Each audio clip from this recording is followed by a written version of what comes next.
Welcome to the Value the Markets shareholder webinar. Today we're joined by Payton Nyquvest, CEO of Numinus Wellness. Numinus is one of the first companies to have listed on the North American markets in the exciting psychedelic-assisted therapy space. Numinus has positioned itself at the forefront of research, pioneering new drugs to treat a variety of mental health conditions. Today we'll hear a presentation from Payton, who will talk us through the company and his plans for the next 12 months. We'll then follow that with a brief or quite a lengthy shareholder question and answer session with Payton. We've received a number of questions in advance, both from existing holders as well as interested investors. So Payton, thank you for joining us today. Hey Ben, thanks for having me. Excellent. So Payton, we'll now hand over to you for you to give your presentation, and then we'll host the Q&A session after that. So over to you. Sure, sounds good. So as Ben mentioned, recently Numinus went public a couple of months ago under the ticker NUMI, with really a focus of how do we best support this emerging psychedelic category, psychedelic-assisted psychotherapy category. And Numinus was founded over 2 years ago now, and through a lot of conversation with a lot of the leading research organizations in the space, started to develop what we felt was the value chain that was needed in order to support this category, and in particular psychedelic-assisted psychotherapy, which is currently what is getting a lot of the attention from a number of different research organizations, and being acknowledged by not only the FDA but Health Canada as well. So there's a lot of conversation around what is psychedelic-assisted psychotherapy, and what is the psychedelic category, and psychedelic-assisted psychotherapy is psychotherapy using different psychedelics as a tool or a catalyst within a therapeutic container. And for us, really, you know, we've developed a model including clinics, lab infrastructure, and research and development with a very, very robust team to be able to support this in the most robust way possible. You can go to the next slide. So looking at the regulatory landscape, there's been a lot of very exciting activity happening from a research standpoint that's been acknowledged by both the FDA and Health Canada. The FDA recently granting breakthrough therapy status for MDMA-assisted psychotherapy for post-traumatic stress disorder, as well as breakthrough therapy designation for psilocybin for treatment-resistant depression, as well as psilocybin for major depressive disorder. All of these being led by primarily not-for-profit research institutions like MAPS, the Multidisciplinary Association for Psychedelic Studies, as well as the USONA Institute, and Compass Pathways recently as well, which has really been the driver for a lot of excitement in the space. And most recently, seeing Health Canada granting a Section 56 exemption for psilocybin for end-of-life anxiety in cancer patients.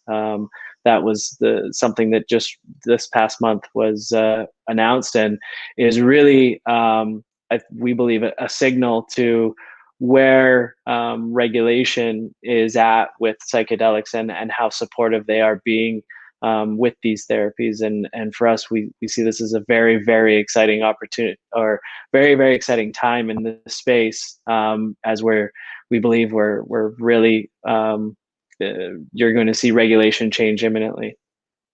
Next slide. So the Nubinis Ecosystem, as I mentioned, is where we believe the pillars or three real big parts of the value chain that are needed in order to support this category in the best way possible. So Numinus Bioscience, Numinus Health, and Numinus R&D are the three aspects of the business that we've started to develop, and I'll go through those in more detail on the next slide. So Numinus Bioscience is a 7,000 square foot testing and analytics facility that has a number of internationally acclaimed PhDs and scientists, and has existing revenue coming out of that facility, primarily from different testing that's been going on there. And most recently, Health Canada has granted us a license to import, export, possess, and test a number of different psychedelics, including MDMA, psilocybin, psilocin, DMT, and mescaline. And this gives us the ability to be able to work not only within Canada, but also outside of Canada, as this is an international license as well. And then what's really gotten exciting is Health Canada has recently amended that license to include the production and extraction of psilocybin from the naturally occurring mushroom themselves. Primarily right now, research with psilocybin has been done with a synthetic compound, and this gives us the ability to start to potentially be able to offer a natural product as well, and something we're very, very excited about. And that lab is fully built and paid for, doesn't require any additional funding, and is already in revenue and continuing to grow that business. Next slide. Numinus R&D is where we hold a number of our research protocols and clinic SOP development that would immediately be able to feed into our Numinus Health model, primarily led by a very strong medical leadership team that has a lot of experience, not only with doing high quality research, but really being at the forefront of drug policy change. Dr. Evan Wood, who is our Chief Medical Director, has a lot of experience with drug policy change in Canada, and I'll get more into his bio later in the presentation, but grants us an opportunity to really be at the forefront of research that we believe will be able to move the needle from a drug policy standpoint the quickest, and be able to actually start to provide these therapies in clinic in the most quick and effective way possible, primarily focusing right now on compassionate access protocols for both MDMA and psilocybin. Next slide. And Numinus Health is really where we are sort of the front-facing side of psychedelic-assisted psychotherapy. In what we're talking about with psychedelic-assisted psychotherapy, we're very supportive of what we believe is a in-clinic therapy model where you can come in and be able to, in the future, access these therapies. And really, what is the therapeutic model that needs to be wrapped around psychedelic-assisted psychotherapy in order for it to be effective for people? This is a blend of both physical and virtual platforms, and you need to be able to support someone through this process and really make it effective for them. And we plan on doing so and being able to create a standardized and replicatable therapeutic model in our Numinus Health locations, and are currently working towards a flagship location. We have a current clinic that is open in Vancouver currently, and are looking towards a flagship location and multiple locations, both in Canada and internationally as well. Next slide. So the executive team that we've put together was really intentional in terms of how do we bring in the operational strength to really do this in the most effective way possible, leaning on a number of different industry experiences, as the psychedelic therapy industry is a growing and emerging category. It's going to take, we believe, experience from a number of different industries in order to really make this effective. And we've pulled in, we feel, the right talent to really be able to do this in the most robust and make sense from an operational standpoint as well. Next slide. And our medical team is something that we're extremely proud of. Dr. Evan Wood is a globally recognized researcher with over 20 years of experience in addiction research. Most recently was the executive director of the British Columbia Center on Substance Use, who has really been at the forefront of a lot of drug policy change in Canada over the last 10 years. Evan is also a professor of medicine at the University of British Columbia, and the British Columbia Center on Substance Use has been the ownership of the site for MDMA-assisted psychotherapy in Vancouver for the MAPS trials. And Evan has been very involved with drug policy change, both in cannabis and more recently leading a lot of the opiate harm reduction work that you've seen in Canada.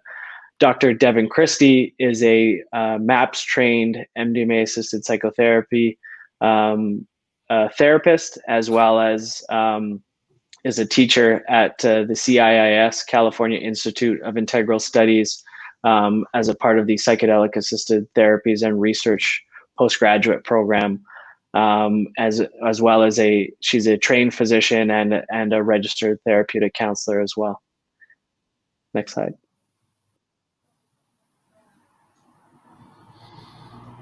And that's it. So there we go. Thank you, Payton. So, yeah, brilliant. Thank you, Payton. So very interesting presentation.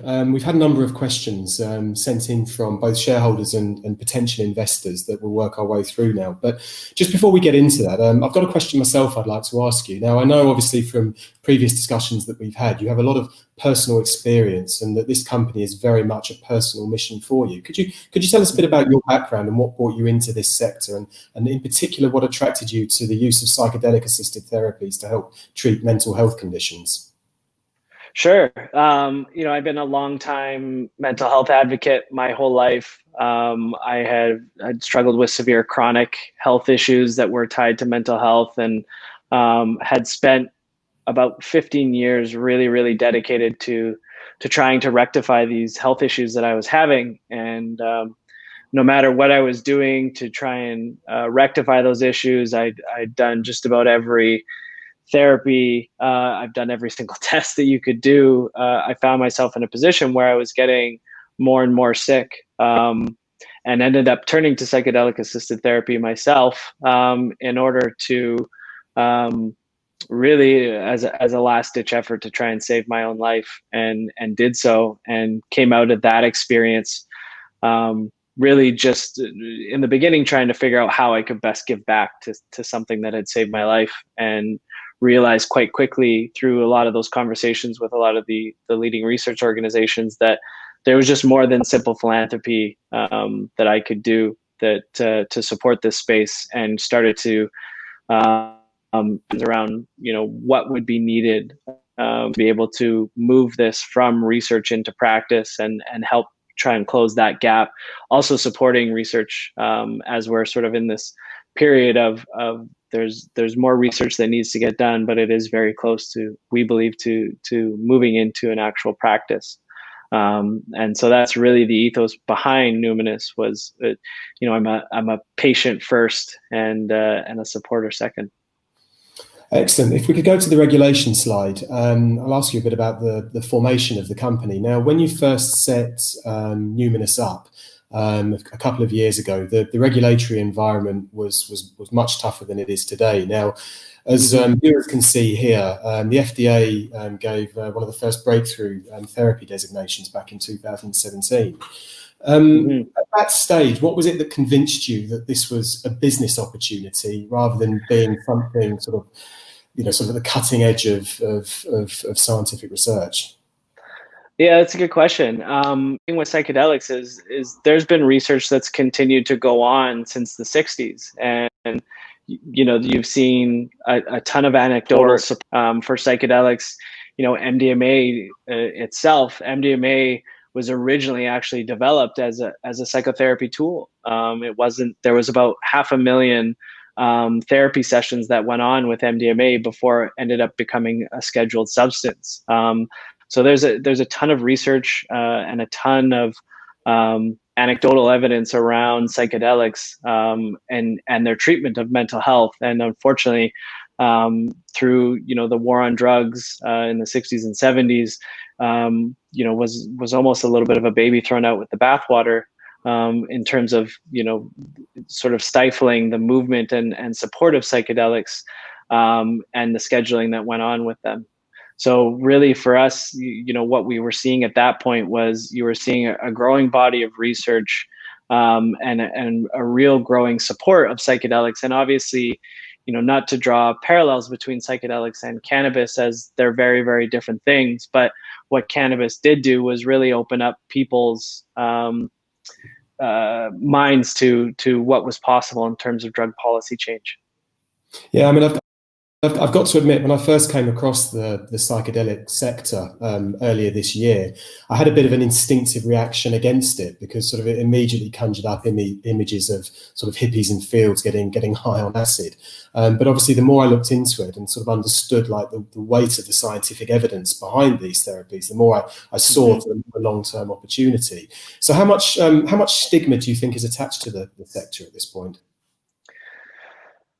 Yeah, that's a good question. I think there's a bit of stigma, but I think it's lifting, I think, quicker than people might expect. What we're talking about in terms of treating mental health, there's not a person on earth that mental health issues don't either affect themselves personally or by one degree of separation. Everybody has a family member, a loved one, or a friend that is suffering with some kind of mental health issue. And I think, we're at a point where we've really realized that the way that we treat mental health just has not been working. And it's time for some new treatment models and new therapies to come to help alleviate some of these symptoms that people do have. And I think more than stigma is a need for an education around what is psychedelic-assisted psychotherapy? How are these drugs being used? What is the context? And I think, it's one of those situations right now where the fact is more exciting than the fiction is. I mean, some of the numbers that MAPS has been able to publish in other groups, the numbers are staggering. They're almost hard to believe, but they've been through the trial process, and the numbers do speak for themselves.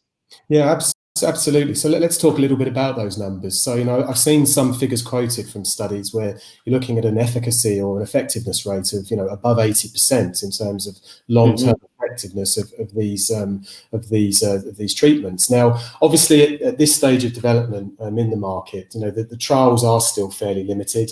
The breakthrough status is being awarded, like the groups that are actually able to trial these drugs are still quite restricted. How much longer do you think it will be before we start to see these therapies enter into mainstream treatment?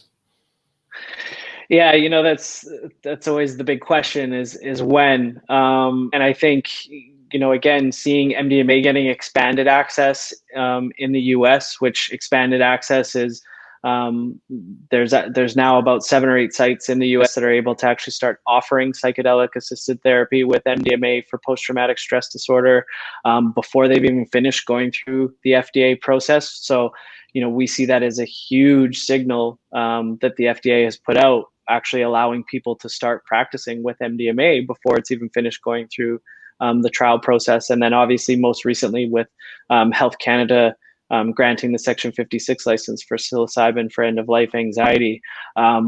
These are huge signals. We believe that we think that this is coming sooner than later. And I think, with what's going on with COVID, mental health has never been more at the forefront of people's minds. And I think the regulators understand that as well. And again, being able to be evidence-based in terms of the research that is now being published, the data is there, and frankly, the need, unfortunately, is overwhelming. Absolutely. Well, look, let's talk a bit more specifically about the recent exemption to Section 56 that obviously Numinus published a press release. We featured it on Value the Markets. Now, this really did have the feel of being quite a significant milestone in terms of the development of the sector overall. Tell us a bit more about that and what that means for your business specifically.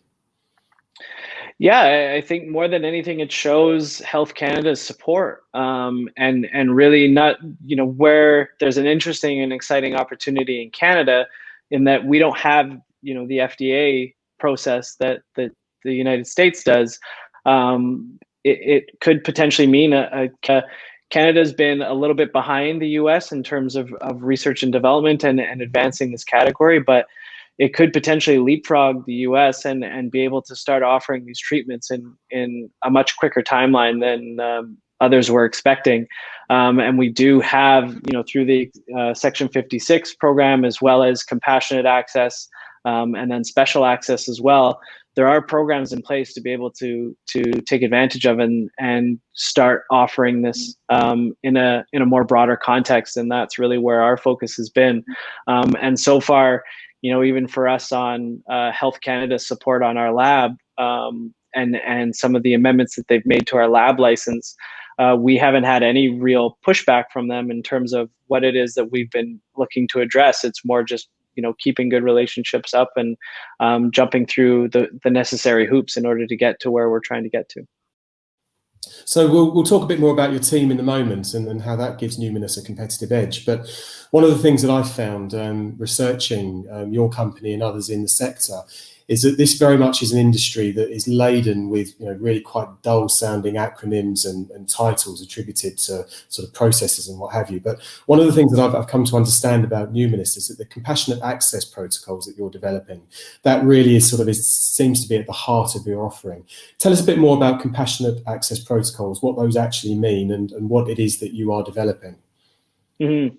So for us, reason why we really had put a lot of weight behind compassionate access programs is we believe that that's the quickest way to get offering this therapy in market and really be able to move forward, not only quickly, but in the most cost-effective way as well. And again, I have to lean on the team and Dr. Evan Wood and the amazing amount of work that he's been done. He's been through the compassionate access program with other substances before and has a very, very good reputation with Health Canada. And this gives us the ability to hopefully be in clinic much quicker than what we were expecting and be able to move it forward. Compassionate access is really the ability to start being able to offer it. We've got two protocols, one with MDMA and one with Psilocybin, and through those populations, I can't get into it in too much detail, but there's two population sets that we'll be addressing, and a lot of the heavy lifting has already been done in terms of protocol development, and now it's just getting launched. So we'll talk a bit about news flow in a minute, but for now, if we could just keep the slide up, which shows the medical team. Obviously, from what we understood, like the two of the main people within the business are obviously Dr. Wood and Dr. Christie. Now, you gave us a brief introduction to both of them in your presentation. You've just talked a bit more about Dr. Wood's contribution, but tell us what are the main strengths of having these two people behind their respective arms of your company, and what competitive edge do they give Numinus? Sure. I'll start with Dr. Evan Wood, who, doing research is extremely important, but you have to be able to have someone who can catalyze that research and actually make drug policy change with it and run it up the flagpole to get it into practice. And there'd be few people you'd find better than Dr. Evan Wood. He's most recently executive director of the British Columbia Centre on Substance Use, which is about a 250-person research organization that has been at the forefront of a lot of the opiate harm reduction work that you've seen. And Evan, being at the forefront of that, has brought in a lot of harm reduction change and how we're treating opiate addiction. And really their work that they've been doing with psychedelics for a number of years now. The British Columbia Centre on Substance Use was actually one of the first research organizations that I began talking to a couple of years ago, and the amount of work that they had done in this category, as well as the relationships that they had already developed, both with University of British Columbia and international research organizations as well. There's a real deep understanding of just how to support this and how to move it forward. And then Dr. Devin Christie, with a huge amount of experience being a MAPS trained therapist, and her experience with CIIS and all of the therapy and research protocol development that she's already done to understand what's actually going to be needed in clinic to be able to do this well.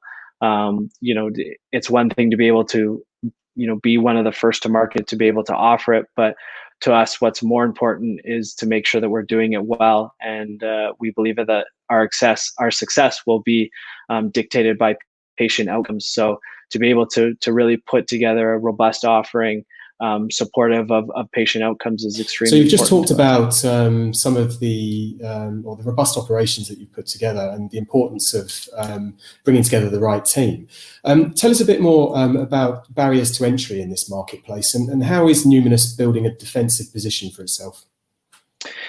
Yeah, I think you've again, talking about cannabis a little bit, you see this sort of rush, or at least in the very beginning, you saw this huge rush to of groups, hoping to do something in the psychedelic space, and there's no real fast money to be made in this space. If you're doing it well, it's a long-term approach, and we believe the barriers to entry are significantly higher in psychedelics, primarily just because, again, you're talking about treatment models and therapy and dealing with patients and clients, and it's going to take quite a bit of lifting, both on the regulatory side, but also on the model side, and what is the thing that we're actually offering to people. Our focus has been much, as I mentioned, much more on the therapy side than it is to develop some kind of product that we would be able to sell.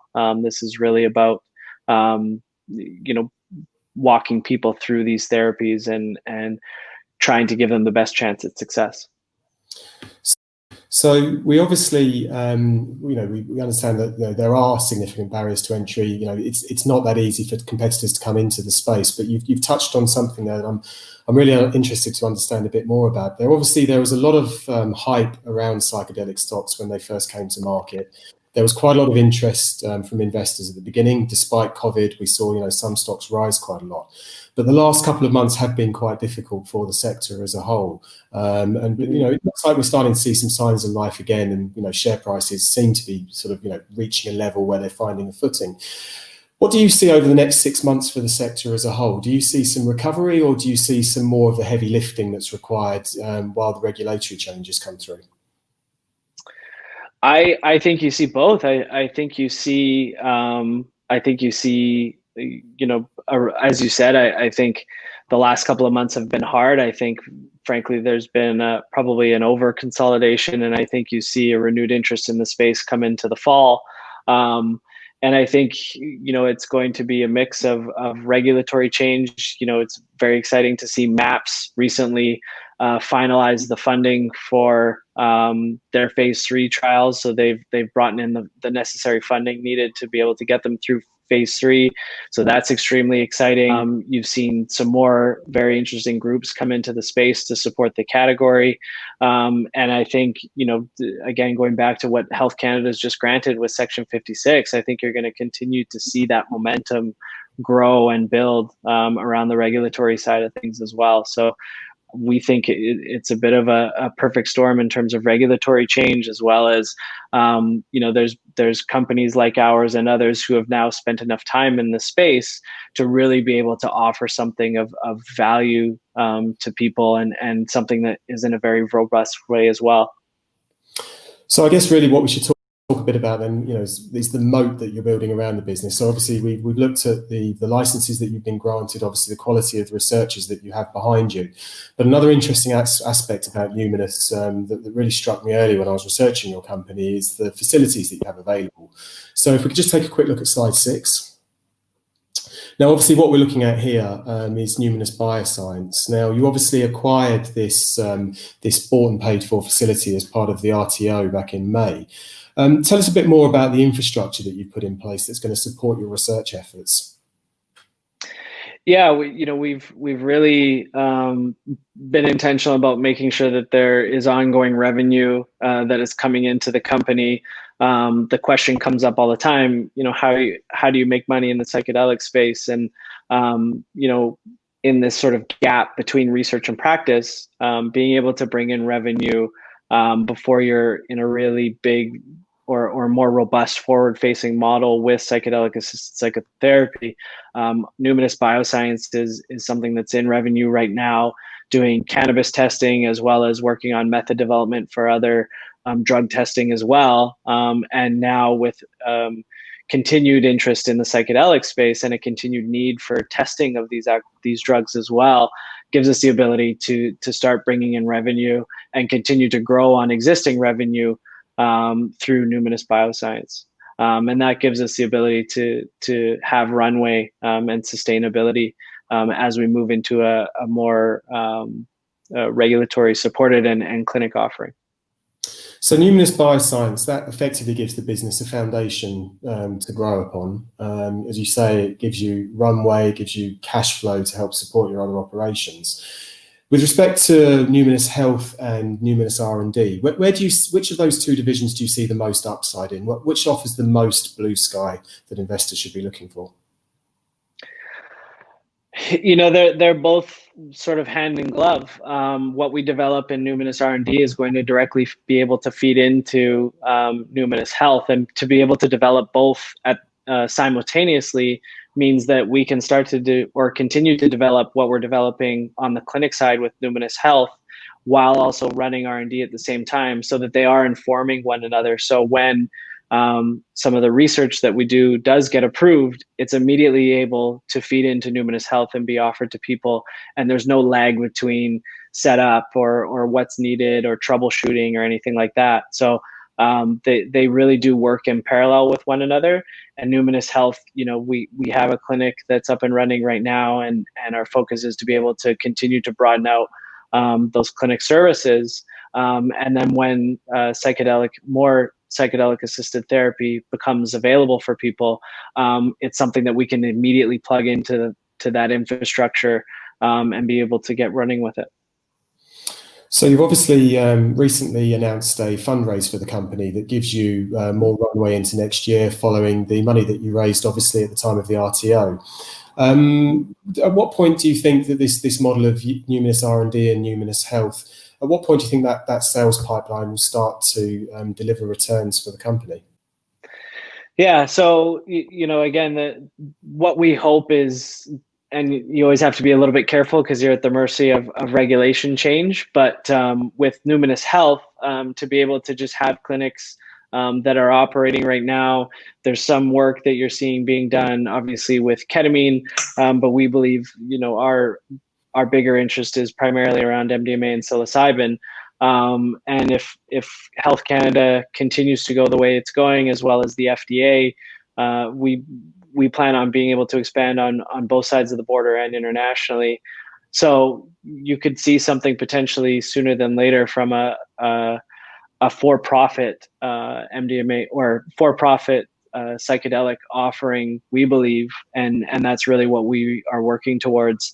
But in the meantime, continuing to develop our clinic offering that is producing revenue and cash flow. So in terms of catalysts, both for the sector and for Numinus, should investors be looking more at the macro level on the regulatory front, sort of changes there, a thawing in attitudes and thawing of the rules, or should they be looking more to micro events within Numinus itself and milestones that the company achieves? What should investors really be keeping an eye out for? You know, I think it's you know, you've already seen so much, you know, regulatory change and support around this category that a lot of people don't even really, or not even really aware of. So many people are talking about psilocybin and what's going on with psilocybin. There's a lack of education and conversation around the fact that, you know, MDMA is in phase 3 trials right now and has been already granted expanded access in the US. We believe it's very close. So I think you want to take a look at, on a micro level, you know, what's being done to be able to fit into those big macro categories or those big macro events that are happening.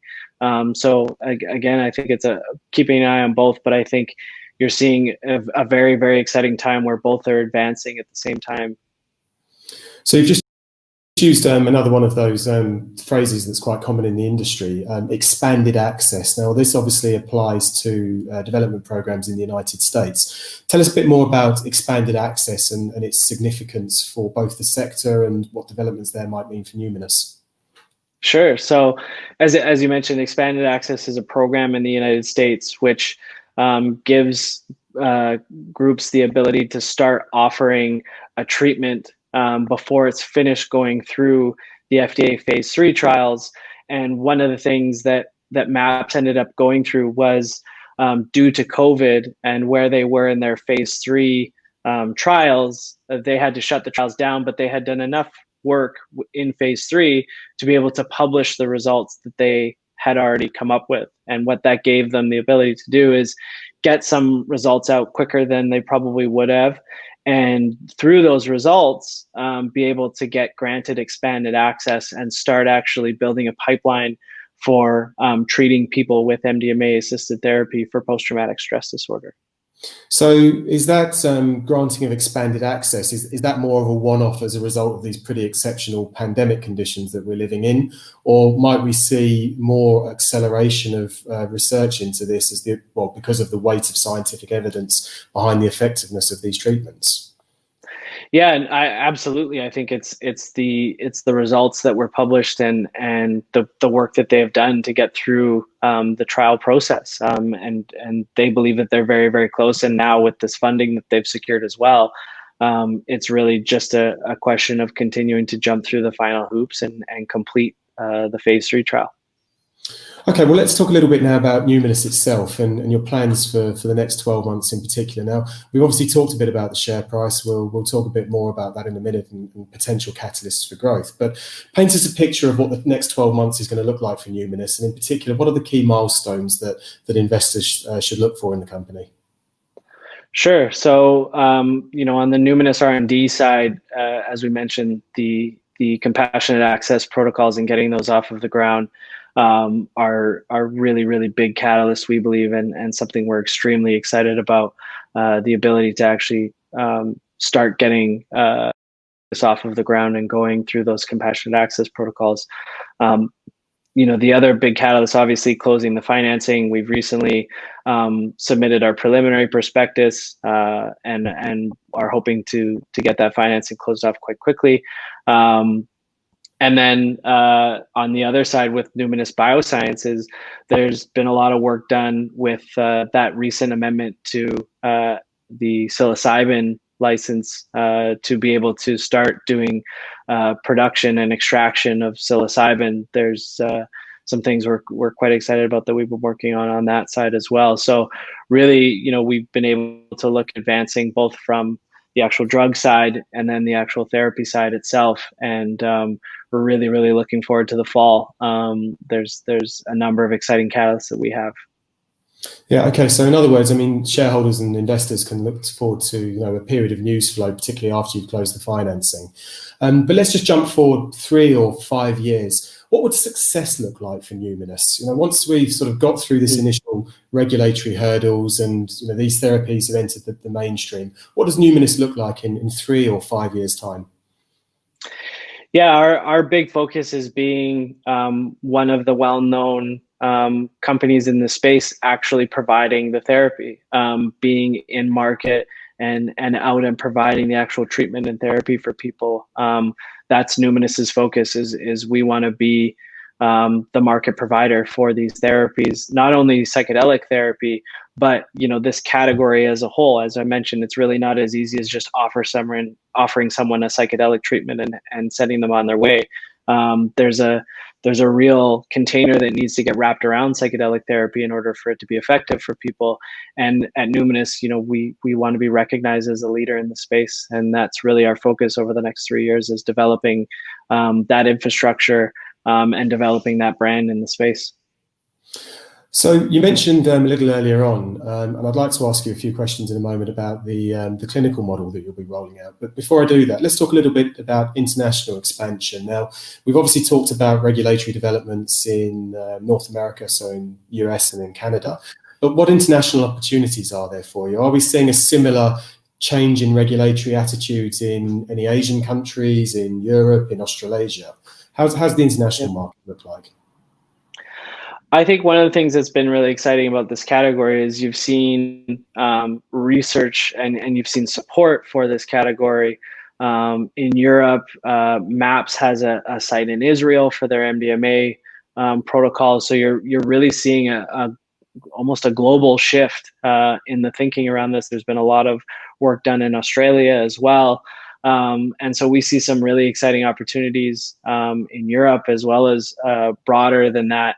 to be able to either partner or be able to have different sites. And obviously with our license at Numinus Bioscience, that's an international license as well. So it grants us opportunities to be able to work internationally with different groups as well. So in terms of the sort of the expertise required to enter those international markets, obviously you have Dr. Wood supporting you in Canada with his background and his experience, but how would you overcome sort of breaking into other markets and the specific regulatory challenges that there might be there? I think it goes back to the research and really focusing on, what is being done in those different jurisdictions, and as well, as I said, you're seeing even the MDMA protocol that MAPS is working on right now. There's sites in Canada, there's sites in the US, there's a site in Israel, and they're aiming to have more global expansion as well. So there's lots of cross-border work that gets done and a lot of cross-border collaboration with a lot of these research groups as well, London Imperial College, and the work that they're doing. And what's been really exciting is it's been a very collaborative approach with a lot of these research groups. There's no, real groups that are trying to own a thing or anything like that. And it's been very collaborative to support this, and that grants opportunities for a lot of exciting work to be done and to be able to move this category quite quickly. Let's talk a little bit about your revenue model now. It would really help viewers to understand a bit more about some of the mechanics as to how Numinus will make money in the future. Now, you've talked a bit about the connection between your research and your health business and the clinical model that you'll roll out. The two, as you put it, working hand in glove or operating hand in glove. Talk us a bit more through the mechanics of how Numinus will generate revenue in the future from delivery of these treatments. Mm-hmm. I mean, in the, I wouldn't say short term, but in sort of the medium term, you're looking at these are therapies that will have to get paid for, similar to any other treatment. But, you look at, these are intervention type of treatments. These are things, the MAPS MDMA protocol is 3 treatments to be able to get to the efficacy rates that MAPS is talking about. But in between all of that is a lot of therapeutic work on both the prep as well as the integration and post-treatment work as well. So there's some very exciting revenue opportunities, not only in the psychedelic treatment itself, but all those other therapies and components that get wrapped around psychedelic therapy as well. And just to be clear, so and is this the arm of the business that Dr. Christie is leading? So developing these additional therapies around the primary treatment itself. Correct. Right. So tell us a bit more then about the plans for rolling out the clinical model. Now, you mentioned earlier that you have obviously your eyes on a flagship clinic that you're looking to set up. You have some other sites as well that you've identified. What's the rollout plan for your clinics over the next year or 2 years? Yeah, one of the things obviously with COVID is looking at what virtual platforms and tools can be used to support this. And that's granted us an opportunity to take a look at that. I think as well, over the next couple of years is really, you've heard a lot about groups going out and acquiring 50 clinics, 100 clinics, acquiring clinics and rolling them into your model and rebranding them is an expensive process or can be an expensive process and a long process. And for us, while we're looking at not only what are the virtual tools that we can use, but what are the in-clinic platforms that we can use, but also making sure that, what we're talking about is MDMA and psilocybin-assisted therapy and, making sure that we're actually moving and advancing those treatments so that they're actually able to be offered in clinic as quickly as we can advance them in collaboration with these other groups versus, going out, racing out, acquiring a whole bunch of locations, taking on a whole bunch of overhead, and then trying to shift and move the model as regulation changes. So it's using the Numinus R&D and what we're learning on the research side of things to be able to really inform what exactly is needed in clinic, so not misstepping as we're developing that in clinic model. So we want to develop that in-house knowledge and those expertise? And what kind of time frame are we looking at here before you get to a point where you feel that, yeah, we've cracked this, we've got the model that works, we've done the research, we've backed up with evidence-based treatments? How long will it take to get Numinus to that point? I think it's probably a little bit too early to say in terms of, you're again waiting to see what regulation is going to do. But for us, we've been developing, as I mentioned, that in-clinic model for quite some time. The clinic that we do have has been an operating clinic for 5 years, and has been supportive of the space from an integration side of things, as well as, again, those supportive practices to be wrapped around it as well. So it's something that we believe, as soon as regulation change does happen, we do have a robust platform that we can be able to pour it into and be able to offer to people. Excellent. So I think, just to round things up then, let's talk a little bit about the share price and sort of, the reason for investors now to buy into Numinus as a medium to long-term play. Now, obviously, we talked a bit about, some of the difficulty that the sector has had as a whole. Why should shareholders buy your stock today? Yeah, I think, we've built something that has been around for quite some time. We feel that we've got all of the infrastructure in place to really support this category. We have the people, and I think you've seen a consolidation now in the space. I think it's been over consolidated. It reminds me a lot of, cannabis back in 2013. Where people felt it was just this blip or bubble or something that had come and gone, and I think you're at a very exciting inflection point where I think you're going to see these stocks trade very hard the other way. And I think with the changes we're seeing in regulation, with the increased activity in research, and the increased funding that's come in to support that research, I think you're going to see a perfect storm in terms of the continued evidence that is going to come out to support this category, the continued support from different companies now that are coming to the space and starting to be able to actually offer this, and the increasing support from Health Canada and different regulatory bodies as well. It's a very, very exciting time. Yeah, absolutely. And I think you've touched on a really key point there, because, of course, part of the Numinus story isn't just about what's happening within Numinus, it's about what's happening within the sector as a whole. And as you've rightly just pointed out, tens of millions of dollars have flowed into the sector with, other companies conducting research. So I think there has to be an expectation out there, doesn't there, that all ships will rise with the tide. And if clinical studies and clinical trials continue to deliver the sort of knockout results that we've seen, that will obviously attract in more investors, sort of looking for repeat patterns in other stocks. And surely with where Numinus is now pulled back to, as you said, we've got a bit of an over consolidation in the stock. Taking a medium to long term view, particularly with funding now nearly sorted, now would seem like quite an optimal time to enter this stock. Absolutely, and just to quickly touch on the funding side of things, we raised a significant amount of capital in our RTO round. This funding that we've bought in was not funding that we needed in order to continue to get going, but it was an opportunity that we did take to bring in more capital to continue to execute on our plan, especially going into the fall, where we want to be able to spend and the later part of this year, early part of next year, really focusing on providing exciting news flow from a business development standpoint, and to be able to really show the market, what we've been working hard on for a couple of years to develop. So once closed, how much runway will the additional capital give you?